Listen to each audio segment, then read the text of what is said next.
మరి అసెంబ్లీ సమావేశాల్లో మంత్రివర్గ భేటీలో ప్రవేశపెట్టినటువంటి మరి ముఖ్యమంత్రి గారికి 30 సంవత్సరాల సుదీర్ఘమైనటువంటి మా మాదిగ జాతి ఎంఆర్పిఎస్ అనే మందకృష్ణ జాతీయ అధ్యక్షుడు మందకృష్ణ గారి చేసిన పోరాటంలో మరి నిన్న నిండు సభలో ముఖ్యమంత్రి రేవంత్ రెడ్డి గారు మరి ఆ విషయాన్ని వర్గీకరణ కోసం మరి పార్టీలకు అతీతంగా అందరి కలిసి మరి ప్రవేశపెట్టినందుకు ఆయన మా ప్రతి కుటుంబం మాకు పుట్టినటువంటి పిల్లలకు భవిష్యత్తునిచ్చినటువంటి రేవంత్ రెడ్డి గారిని మరి మేము ఎంత పొగిడినా తక్కువనే మరి అంత ధైర్యంతో 30 సంవత్సరాలు ఎవరితోని కాని పనిని మరి ఇలా చేసినటువంటి రేవంత్ రెడ్డి గారికి ప్రతి విధానం మేము రుణపడి ఉంటామని మరి అదే కాకుండా మరి ఏ పార్టీలైనా కూడా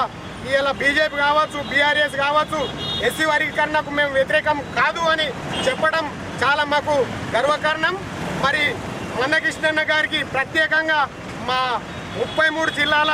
రాష్ట్రాలను ఒక తెలంగాణ రాష్ట్రంలో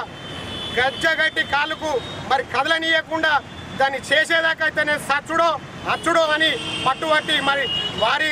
కింద పనిచేసినటువంటి మరి ప్రతి మాదిగలము ప్రతి మాదిగ బిడ్డలము మరి మా రాష్ట్ర అధ్యక్షుడు మేడి పాపన్న గారి నాయకత్వంలో మేము ఒక టైంలో రాష్ట్రము విడదీసినప్పటికీ కూడా కృష్ణ మాదిగ కొంచెం పక్కకున్నప్పటికీ మరి మేడి పాపన్న చేతులకు తీసుకొని మందకృష్ణ పేరుని ఒకవేళ మన తెలంగాణ రాష్ట్రంలో ఎందుకు అనే టైంలో కూడా మరి ఎంఆర్పిఎస్ని భుజాన వేసుకొని మరి చేసినటువంటి మా రాష్ట్ర అధ్యక్షుడు మేడి పాపన్న గారికి కూడా కృతజ్ఞతలు చేస్తూ మరి ప్రతి ఒక్క కుటుంబం ఇలా మేము 7వ తారీఖున చలో హైదరాబాద్ విజయవంతం చేస్తామని ప్రతి గ్రామాల్లో తిరిగి అందరినీ రెడీ చేసినందుకు నిన్న ముఖ్యమంత్రి గారు అసెంబ్లీలో వెలువడించిన దానికి ఆయనకు ప్రత్యేక ధన్యవాదములు తెలియజేస్తూ ముగిస్తున్నాం. మరి రేవంత్ రెడ్డి సర్కార్ మరియు ఆ రోజు తెలంగాణ ఇచ్చింది సోనియమ్మ, ఈ రోజు ఇచ్చింది మరి మన రేవంత్ రెడ్డి అన్నగారు. ఇలా రేవంత్ రెడ్డి అన్నగారు మరి కాంగ్రెస్ ప్రభుత్వం ఆ రోజు తెలంగాణ ఇచ్చింది, ఈ రోజు మన ఏబిసిడి వర్గీకరణ మరి అమలు చేసింది. మరి రేవంత్ రెడ్డి అన్నగారికి మేము మాదిగ జాతి మాదిగ ఉపకులాలంతా ఎప్పటికీ రుణపడి ఉంటాం. ఈ యొక్క 30 ఏళ్ళ సుదీర్ఘ పోరాటాన్ని మరి మన మందకృష్ణ గారు మరి నాయకత్వంలో ఈరోజు అన్ని కులాలను అన్ని జాతులను అన్ని ఏజెండాలను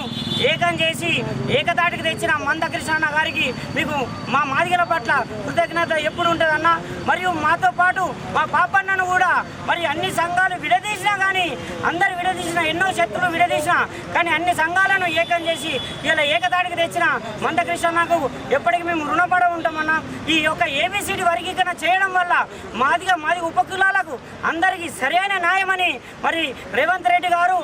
దీన్ని విచారణ చేసి మరి కులగణన చేసి ఇది వీళ్ళకి న్యాయమైన పోరాటము ఏబిసిడి వర్గీకరణ వీళ్ళకి కావాల్సిందే అని నిండు అసెంబ్లీలో అందరికన్నా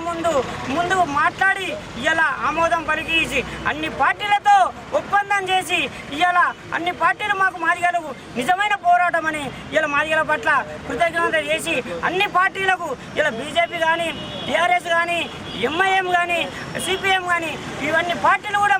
మాదిగల పట్ల మరి మంచి భావనతో మరి యొక్క అందరికి సపోర్ట్ చేసినందుకు మాదిగలు ఎప్పుడు ఈ అన్ని పార్టీలకు రుణపడి మరి ముఖ్యంగా మన రేవంత్ రెడ్డికి రుణపడి ఉంటామని ఈ సమయంగా తెలియజేస్తూ జై కాంగ్రెస్. ఎక్కడో ఈడుమూడి గ్రామంలో మొదలైనటువంటి మాదిగ ఉద్యమం 30 సంవత్సరాల నుండి ఈ సుదీర్ఘ పోరాటంలో మరి ఈ ఏబిసిడి వర్గీకరణ ఇంత 20 సంవత్సరాల కింద ఏర్పడిన వర్గీకరణ కోసం అప్పుడు ఆ బ్యాచ్కు అది పనిచేసింది, అది అట్లా నడిచిపోయింది. ఇప్పుడు ఉన్న తరానికి మళ్ళీ ఏబిసిడి వర్గీకరణ కావాలని కృష్ణన్న ఏదైతే మొదలుపెట్టిండో ఈ వర్గీకరణ కోసం అసెంబ్లీకి దుంకి నిండు ప్రాణాలు మూడు ప్రాణాలు బలి చేసుకున్నారు. ఈ వర్గీకరణ కోసం అశువులు పోసినటువంటి అమరవీరులకు ముందుగా మేము ఈ వర్గీకరణని అంకితం చేస్తామని ఆగస్టులో ఢిల్లీ వెళ్ళినాం. సుప్రీంకోర్టు తీర్పు ఇచ్చిన తర్వాతనే ఢిల్లీకి వెళ్ళి వాళ్ళకు ఈ ఆమోదాన్ని అమరవీరులకు అంకితం చేసి వచ్చిన తర్వాత మళ్ళీ పోరాటం మొదలుపెట్టి 4 మూలల నుండి ఒత్తిడి తీసుకొచ్చి మాకు వర్గీకరణ ఇచ్చేదాకా వదిలిపెట్టమని చెప్పి ఎట్లయితే వర్గీకరణ కోసం ఒత్తిడి చేస్తున్నామో మేము మీకు మీ వర్గీకరణ కట్టుబడి ఉంటామని కాంగ్రెస్ మాకు ఆనాడే ఇచ్చింది మాట. ఇచ్చిన మాట నిలబెట్టుకున్నారు. నిన్న నిండు సభలో మా జాతి దామాంచ ప్రకారం 19% ఉన్న దామాంచకు మాకు 9% వర్గీకరణను కేటాయించిండు. మరి 9 కేటగిరీలో 18 కులాలకు 9 కేటగిరీ ఇచ్చిండు. దానికి మేము ఆమోదిస్తున్నాం. దాని తరపున ఇప్పుడు రేవంత్ రెడ్డి గారికి కూడా ధన్యవాదాలు తెలియజేస్తున్నాం. మందకృష్ణ మాదిగ అన్నకు కూడా, అట్లాగే మేడిపాప అన్నకు జాతంతా రుణపడి ఉంటుందని తెలియజేసుకుంటూ